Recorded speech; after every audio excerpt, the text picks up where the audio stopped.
여러분들께서는 살면서 병상천병이란 사자성어를 들어보신 적이 있으신가요? 병상천병이란 앓는 중에 또 다른 병이 겹쳐 발생할 때 사용되는 의미로 어려움이 2배 혹은 그 이상으로 느껴질 때 쓰는 말입니다. 그런데 여기 아시안컵에도 어려운 상황에 또 다른 어려움이 겹친 국가가 있어 눈길을 끌고 있습니다. 바로 중국입니다. 중국 축구 국가대표팀은 이번에도 아시안컵 첫 승리에 실패했습니다. 직전 경기 대비 많은 기회를 잡았지만 우레이를 비롯한 중국 선수들의 슈팅은 연이어 골문을 외면했습니다. 중국은 2023 아시안컵 조별리그 A조 2차전에서 레바논과 득점 없이 비겼습니다. 중국은 이날 무승부로 조별리그 2경기 연속 무득점을 기록해 2위에 올랐습니다. 중국 입장에선 다소 아쉬운 결과입니다. 1차전 타지키스탄과 2차전 레바논 모두 피파 순위에서 중국에 크게 밀리기 때문입니다. 중국의 조별리그 2경기 양상은 우세보다는 접전에 가까웠습니다. 특히 1차전 타지키스탄전에선 슈팅수에서 10대 20으로 크게 밀렸습니다. 결정적인 기회는 만들었지만 중국 선수들의 헤더는 골문 위로 벗어났습니다. 레바논전에서는 난타전이 열렸습니다. 중국이 점유율을 높게 가져갔지만 레바논은 연이어 슈팅으로 응수했습니다. 심지어 2차례나 중국의 골대를 강타하는 등 위협적인 장면을 연출했습니다. 중국은 슈퍼스타 우레이를 앞세워 반격했지만 그는 2번의 결정적인 찬스를 놓치며 고개를 숙였습니다. 중국과 레바논은 유효 슈팅 7대 5를 기록했지만 모두 문전 앞 결정력 부재로 승점 1점씩 나눠 가져야 했습니다. 이런 와중에 기자회견 중에는 중국 사령탑의 발언이 너무 길어지자 통역이 중간에 멈추는 황당한 사태까지 나왔다는 보도가 전해졌습니다. 중국 매체 소우는 중국의 전력이 심각하게 떨어진다는 것은 누구나 알고 있지만 피파 랭킹 106위 그리고 107위와 맞나? 무승부를 거두는 데 그쳤고 모두의 예상을 뛰어넘는 결과라고 전했습니다. 이어 경기 후 알렉산다르 양코비치 감독은 여러 질문을 받을 준비가 돼 있는 것처럼 보였는데 연설이 너무 길어 중국 통역가가 통역을 포기해 기자회견이 차가워졌다고 꼬집었습니다. 매체에 따르면 양코비치 감독은 경기 과정에 대한 질의를 받자 선수들의 공격 작업에 대한 설명을 상세히 이어갔습니다. 하지만 문장이 너무 길어지자 통역이 전문을 옮기지 않은 것으로 전해졌습니다. 좀처럼 볼 수 없는 일이 발생한 것입니다.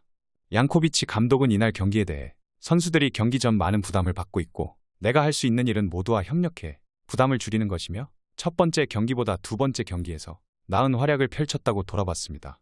다만 이 소식을 접한 중국 팬들은 갱스터가 갱단을 이끌고 있고 통역가가 통역을 거부할 수 있다는 게 믿기지 않는다며 중국 축구는 쓰레기라는 등 거센 비난을 이어갔습니다.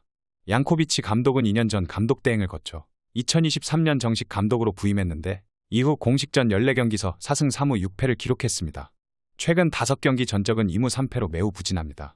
현재 중국은 3차전 카타르를 상대로 무승부 이상을 거둬야 16강 희망을 바라볼 수 있습니다. 그나마 있는 중국의 희망은 사실상 우레이의 발에 달려있다고 해도 과언이 아닙니다.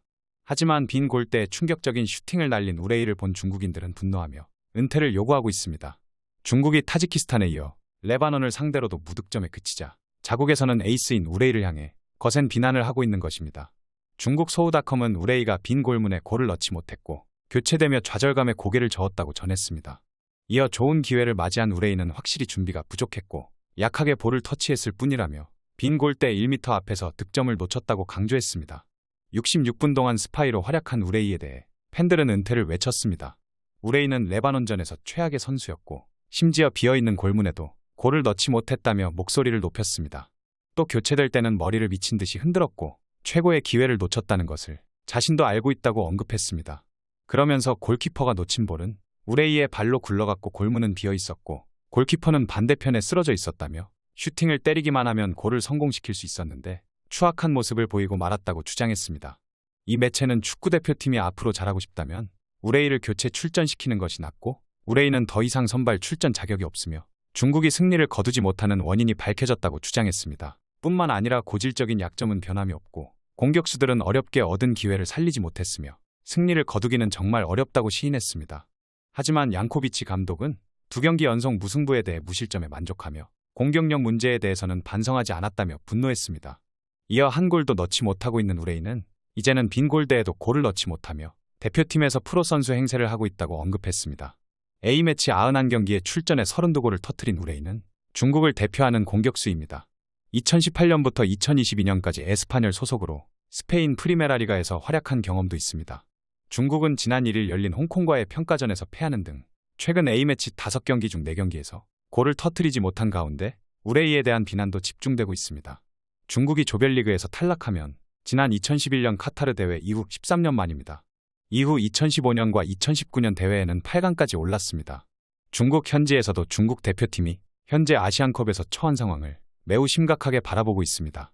소우닷컴은 중국의 이번 대회 목표는 당연히 토너먼트 진출이었지만 현재로선 목표를 달성하는 게 쉽지 않을 것으로 보인다며 중국 남자 축구는 생사의 갈림길에 선체 치르게 됐다고 전했습니다. 애국심 고취에 축구를 활용해온 중국 관영 매체들은 중국 대표팀을 아시아 3류 수준이라고 저격하는 등 쓴소리를 잇따라 내놓고 있습니다. 관영 후베이 일보 산하 금목신문과 남방일보 등 중국 현지 매체들은 중국 대표팀이 레바논과의 아시안컵 조별리그 2차전에서 절호의 득점 기회를 잡았으나 놓치면서 0대0 무승부를 기록했다고 전했습니다. 중국 매체들은 지난 13일 아시안컵에 처음 출전해 한 수 아래로 평가받던 타지키스탄과의 1차전에서도 득점 없이 승부를 가리지 못한 데 이어 이무 전적을 기록하면서 중국 축구의 8강 진출 목표 달성 가능성이 희박해 보인다고 분석했습니다. 3차전 상대인 주최국 카타르를 상대로 승리를 거둘 가능성 역시 많지 않고 다행히 지지 않고 비기더라도 중국이 속한 A조에서 상위 3위 안에 드는 것을 장담하기 어렵다는 진단입니다. 특히 이들 매체는 피파 랭킹 100위권 바뀐 약체팀들과 경기에서 잇따라 비긴 것은 중국이 아시아 3류 팀으로 전락했다는 사실을 인정하지 않을 수 없게 한다고 비판했습니다. 또 중국이 운이 좋아 조별리그를 통과해 토너먼트에 진출하더라도 다른 조 1위 팀과 상대하게 될 것이라며 아직도 중국이 8강에 진출할 수 있다는 환상을 갖고 있냐고 되물었습니다. 그러면서 8강 진출은 중국 팬의 희망 고문일 뿐 중국 팀은 조별리그를 마치자마자 짐을 쌀 가능성이 크다고 예상했습니다. 중국에서 관영 매체가 이렇게 자국 대표팀을 신랄하게 혹평한 것은 극히 이례적으로 일각에서는 아시안컵의 부진한 성적이 중국 축구계에 대한 사정 작업을 한층 강화하는 계기가 될 수 있다는 전망도 나오고 있습니다. 앞서 중국에서는 중국 최고 사정당국인 중앙기율검사위원회와 국가감찰위원회 그리고 중국중앙TV가 공동 제작한 부패 척결 다큐멘터리를 통해 중국 축구계에 만연한 매관매직과 승부조작 그리고 뇌물수수 등 비리를 비판하기도 했습니다. 해당 다큐는 부패 혐의로 체포돼 당국의 조사를 받는 리태 전 축구 국가대표팀 감독이 300만 위안의 뇌물을 상납했고 국가대표팀 감독이 된 뒤 실력이 안 되는 선수들을 대표팀으로 발탁했다고 고발했습니다. 이와 관련해 리태 감독을 비롯한 축구협회 간부들과 슈퍼리그 관계자 등 중국 축구계 거물들이 연이어 사정당국의 조사 대상에 올라 자리에서 물러났습니다. 이렇게 부진을 거듭하다 못해 비리에 쩌든 중국과는 달리 대한민국 대표팀의 위상은 날이 갈수록 점점 더 높아지고 있습니다. 특히 김민재는 전 세계 센터백 공중볼 경합 순위에서 선두권에 이름을 올렸습니다. 피파 산하 국제스포츠연구소는 공식 채널을 통해 이번 시즌 중앙 수비수들의 공중볼 경합 순위를 공개했습니다. 공중볼 경합 횟수와 성공률, 그리고 경기의 수준에 따른 공중볼 경합 승리 등을 종합한 후 순위를 산출했습니다. 월드 클래스 괴물 수비수 김민재는 상위권에 올랐습니다. 김민재는 90분 평균 공중볼 경합 성공 4.06회와 69%의 성공률을 기록하면서 종합점수 92.2점으로 센터백 전 세계 2위의 이름을 올렸습니다. 김민재의 주가 상승은 여기서 그치지 않았습니다. 글로벌 스포츠 매체 ESPN은 최근 모든 연령대에서 최고 선수를 지목해 조명하는 시간을 가졌는데 김민재가 포함됐습니다. 김민재와 함께 리오넬 메시와 케빈 데브라위너, 그리고 모하메드 살라와 엘링 홀란드 등 초호화 선수들이 거론됐습니다. 김민재는 26세 나이에서 최고의 선수로 선정되면서 존재감을 과시하고 있다는 평가를 받았습니다. ESPN은 김민재가 향후 5년 동안 세계 최고의 센터백이 될 수 있는 가능성이 있다며 잠재력을 인정하기도 했습니다. 김민재의 활약이 계속되는 가운데 대표팀의 캡틴 손흥민도 대업에 성공했습니다. 중국 스포츠 전문지가 7년 연속 손흥민을 아시아 최고로 선정했습니다. 사우디아라비아에서 뛰고 있는 크리스티아노 호날두도 손흥민에게 밀렸습니다. 손흥민의 소속팀 토트넘 호스퍼는 구단 홈페이지를 통해 손흥민이가 김민재와 호날두를 제치고 아시아 최고의 축구선수로 선정됐다고 전했습니다. 그러면서 아시아 최고의 선수 또는 아시아에서 뛰는 선수에게 수여되는 상에서 손흥민은 22.9%의 득표율로 7년 연속 수상의 영광을 안았다고 언급했습니다. 이어 김민재가 19.54%로 2위를 차지했으며 호날두가 17.06%의 득표율로 3위를 차지했다고 전했습니다. 손흥민이 받은 상은 중국 스포츠 전문 매체 타이탄 스포츠에서 수여하는 아시안 골든 글로브 어워즈입니다.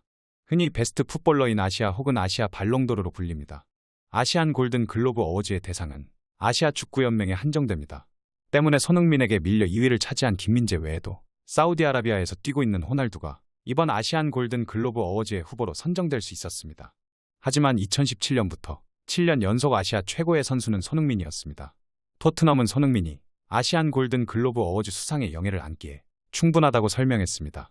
구단은 클럽과 국가대표팀의 주장인 손흥민은 잊을 수 없는 2023년을 보냈고 카타르 월드컵에서 한국을 16강으로 이끌었던 우리의 7번은 이후 토트넘에서 150호골을 기록했다고 강조했습니다. 토트넘의 설명처럼 손흥민은 지난해 토트넘 소속으로 150호골을 기록했고 프리미어리그 100호골이라는 금자탑을 쌓았습니다. 프리미어리그에서 100호골을 기록한 건 손흥민이 34번째로 아시아 선수로는 최초입니다. 과연 잘 나가는 대한민국의 태극 전사들이 이번 아시안컵에서 어디까지 갈 수 있을지 귀추가 주목되고 있는데요. 사실 저는 중국이라는 나라가 축구로 우리나라를 질투하는 것조차 불쾌합니다. 중국은 나라만 컸지 축구는 절대 잘할 수 없는 시스템입니다. 중국에는 꽌시라는 뇌물 문화가 만연해 있기 때문입니다. 뇌물을 받아 선수를 기용하는데 어떻게 실력이 늘 수가 있겠습니까? 반면 우리는 손흥민과 이강인, 그리고 황희찬과 김민재 보유국입니다. 국뽕을 떠나서 자부심을 가져도 된다고 생각합니다. 부디 이번 아시안컵 대회를 통해 중국이 자신들의 위치를 파악해 겸손해지고 우리나라는 우승을 달성해 일본의 코를 납작하게 만들길 응원하겠습니다. 오늘 전해드릴 소식은 여기까지입니다. 페페TV 시청자 여러분은 어떻게 생각하세요? 페페TV는 여러분의 생각이 궁금합니다.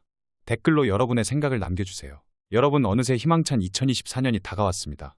작년에 원하던 일들은 모두 성취하셨나요? 지난 시간 스트레스 받는 일도 많으셨을 테고 힘든 기억들도 있으셨을 텐데 행복하기 위해서 불행했던 기억들은 모두 의식적으로 버리고 좋은 기억들만 남기세요. 어떤 아쉬움이나 후회가 남는다면 그 또한 내일을 살아가게 하는 인생의 경험일 테니 너무 괴념치 마세요. 무엇보다 가장 소중한 건 바로 당신 자기 자신입니다. 소중한 당신을 한때의 부질없는 걱정과 고민들로 괴롭히지 마세요. 천천히 가더라도 포기하지 않는다면 언젠가는 도착할 수 있습니다. 어떤 속도로 걷던지 하물며 잠시 멈추더라도 항상 행복하기를, 가장 당신답게 살기를 응원하겠습니다. 2024년에는 원하시는 모든 일들이 기적처럼 이루어질 거예요. 2024년 새해에는 더 많이 웃고 더 적게 울며 문득문득 행복하시기를 바라겠습니다. 가장 큰 성공은 행복한 당신입니다. 그럼 다음 영상에서 봬요. 시청해 주셔서 감사합니다.